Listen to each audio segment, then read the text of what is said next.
Professor Pushpa का जो topic है वो है जमवाणी साहित्य का समाज में क्या योगदान है। तो आपको ध्यान से सुनना है कि हमारा जो साहित्य है वही हमारे समाज का सृजन करता है।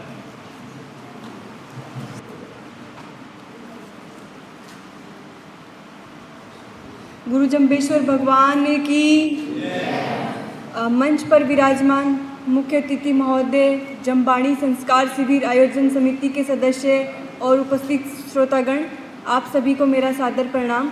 जैसा कि मेरा परिचय तो मैम ने दे ही दिया है। ये पल आज मेरे लिए अत्यंत भावुक पल है, क्योंकि जिन मैम से मैं बीए में पढ़ी, आज उन्हीं के साथ मुझे मंच साझा करने का अवसर मिल रहा है। वो मेरी मेहनत को देखकर आज इतनी खुश है, मेरे पेरेंट्स आज इतने खुश हैं, आप सभी लोगों को भी संदेश मिल रहा है। इससे अधिक सौभाग्य मुझे नहीं लगता कि मेरे लिए कुछ हो सकता है।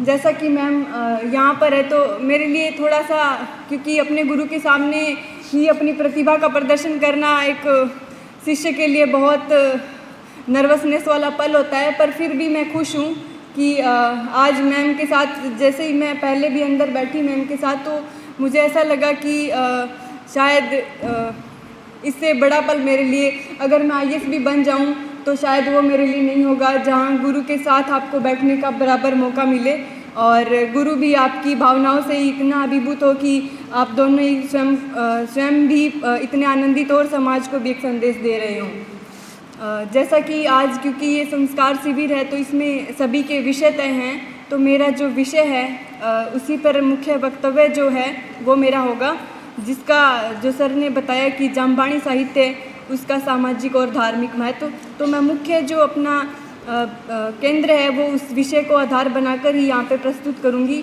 हाँ, विषय के बाद में अगर आपको मुझसे कुछ भी पूछना हो तो वो आप ज़रूर पूछ सकते हैं।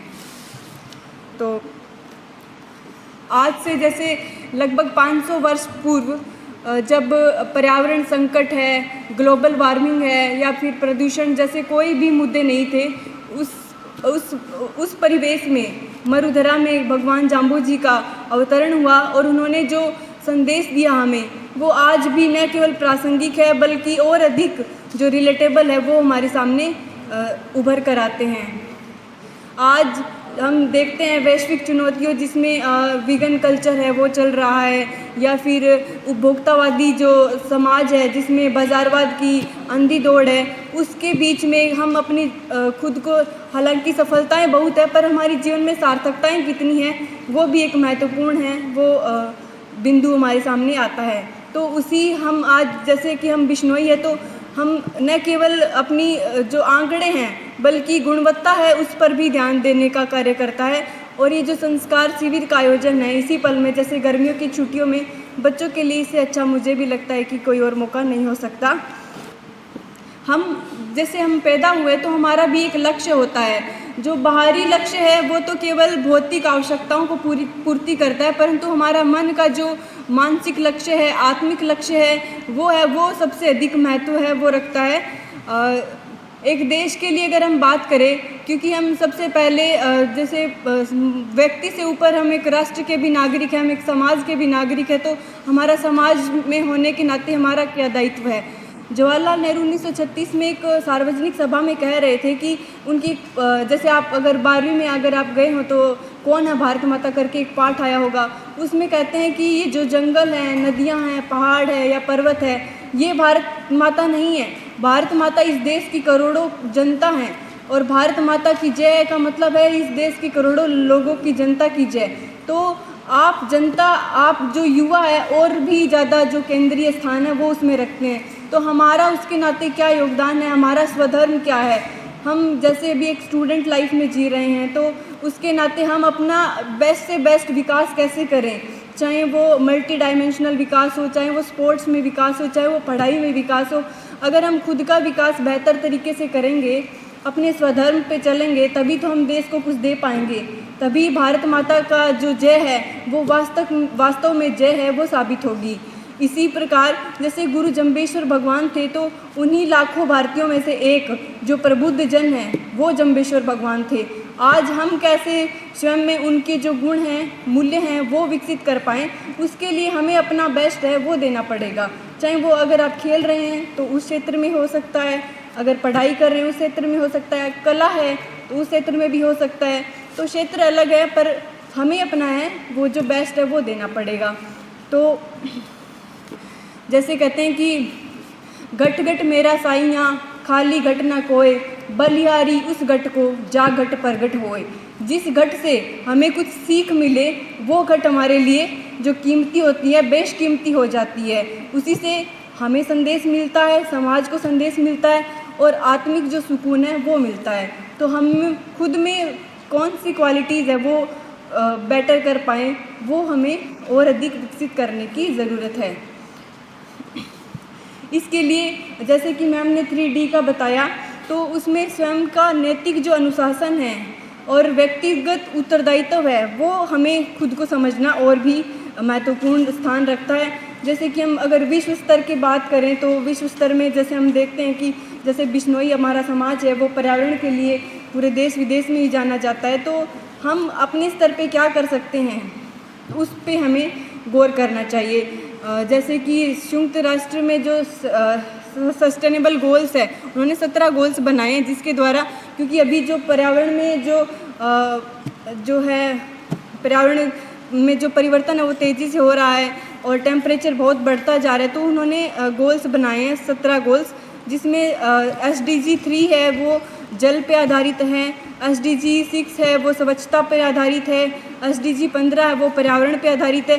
परंतु भगवान जम्बेश्वर ने आज से मतलब 1400 की जो शताब्दी थी उसी में ही इन सभी बातों को मद्देनज़र रखते हुए अपने जो आसपास के लोगों को संदेश दिया, लोगों को जागरूक किया।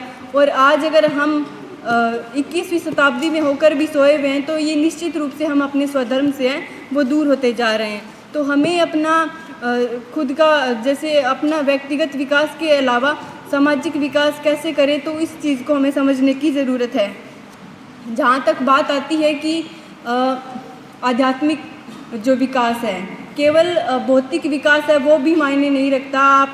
आपके पास करोड़ों पैसे हो परंतु अगर आपको उसको इन्वेस्ट कहाँ करना है, कैसे मानसिक शांति हो सकती है, सामाजिक विकास कैसे हो सकता है, अगर आपके पास वो उपाय नहीं है। जैसे उत्तर कोरिया में तानाशाही शासन है, अगर वहाँ के लोगों को ये नहीं पता है कि असली सुख कहाँ है, केवल भौतिक समृद्धि ही मायने नहीं रखती, तो वो चीज़ें भी मायने रखती है। तो जैसे भगवान जम्बेश्वर ने कहा था कि नदिया नीरू सागर हीरू पवना रूप फिरे परमेश्वर। तो जिस प्रकार से तुलसीदास अपने रामचरितमानस में लिखते हैं सिया राम मैं सब जग जानी, उसी तरह अगर हर कहीं में प्रकृति में ही अगर ईश्वर को देख लिया जाए तो हम निश्चित रूप से अपनी जो स्वच्छ मनसा के साथ अपना कोई कर्तव्य है वो निर्वहन कर सकते हैं, समाज में अपना व्यक्तिगत है जो बेस्ट है वो दे सकते हैं।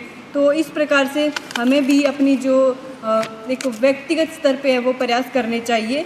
और प्रकृति का संरक्षण केवल भौतिक आवश्यकता ही नहीं है, हमारे खुद की मानसिक शांति है उसका भी एक हिस्सा है। अगर हम कर रहे हैं, जैसे अगर मैं पढ़ाई की बात करूं या फिर पर्यावरण को दोहन की बात करूं, हम अगर पेड़ काट रहे हैं, किसी जीव की हत्या कर रहे हैं, तो हमें खुद को देखना चाहिए कि क्या उसमें परमेश्वर का अंग नहीं है। जैसे जाम्बू जी कहते हैं नानी मोटी जिया जूणी एते सांस फुरंते सारू। जब वो हर जीव जंतु में ही विराजमान है तो क्या आप उनको कष्ट दे रहे हो, क्या वो भगवान जी को कष्ट नहीं होगा। तो हमें ये सब देख के अपनी जो परोपकारी भावना से कोई भी कार्य है वो करना चाहिए। इसके अलावा जैसे आज है वेगन कल्चर को बढ़ावा दिया जा रहा है कि जीव जंतुओं को नहीं करना चाहिए, ये आज के दौर में क्रांति मानी जा रही है, जबकि भगवान जाम्बू जी ने इसके बारे में काफ़ी पहले ही बता दिया था कि वे कहते हैं कि जीवा ऊपर जोर करसी तो अंतकाल हो इसी भारू। तो ये एक, हालांकि हम और जो समाज के लोग हैं वो इसको बड़ा प्रमोट करें कि वीगन कल्चर पता नहीं क्या है, लेकिन हमारे लिए ये एक सूक्ष्म प्रकृति का एक हिस्सा मात्र थी, इसके ऊपर आध्यात्मिक शांति भी थी।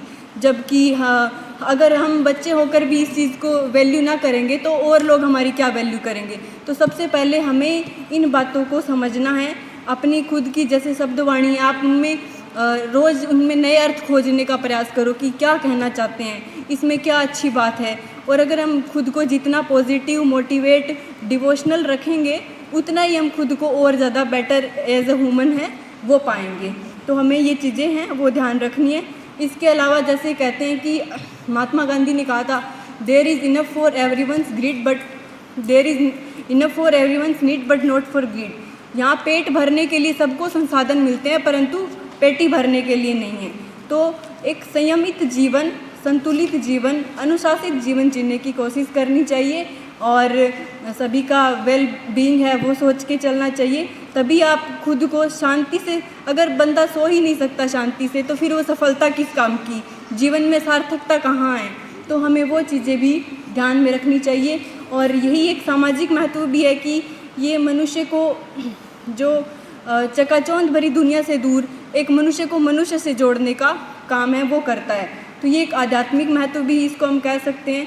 जैसे इसके अलावा अगर आज के दौर में जैसे जातिवाद है वो बहुत बढ़ रहा है। कबीरदास ने कहा था, ऊंचे कुल का जन्मिया जे करनी ऊंची ना होए, सवर्ण कलश सूरा भरा साधु निंदा सोए। तो ऐसी ही बात जाम्बू जी ने कबीरदास से बिल्कुल मिलती जुलती ही बातें कही हैं, वो कहीं कम नहीं कही जा सकती। जैसे यहाँ पे भी लिखा हुआ था, उत्तम कुली का उत्तम न होए बा कारण क्रिया सारू। तो इस तरह से केवल हम कह दें कि हम बिश्नोई, हम जन्म ले लिया है तो इसी में ही सार्थकता हो गई। सार्थकता होगी सार्थक कर्म करने से। मात्र बिश्नोई होना ठीक है, अच्छी बात है, परंतु हम उसको कहाँ लेके जा रहे हैं, हमारा क्या योगदान है, हम उस चीज़ को है वो प्रायोरिटी पे रखें। तो इस प्रकार से आध्यात्मिक और सामाजिक महत्व है दोनों ही दृष्टि से जो हमारे ऊपर है। जाम्बो जी ने जितना करना था वो कर गए, हमारे लिए इतनी अच्छी शिक्षा है वो दे के गए हैं।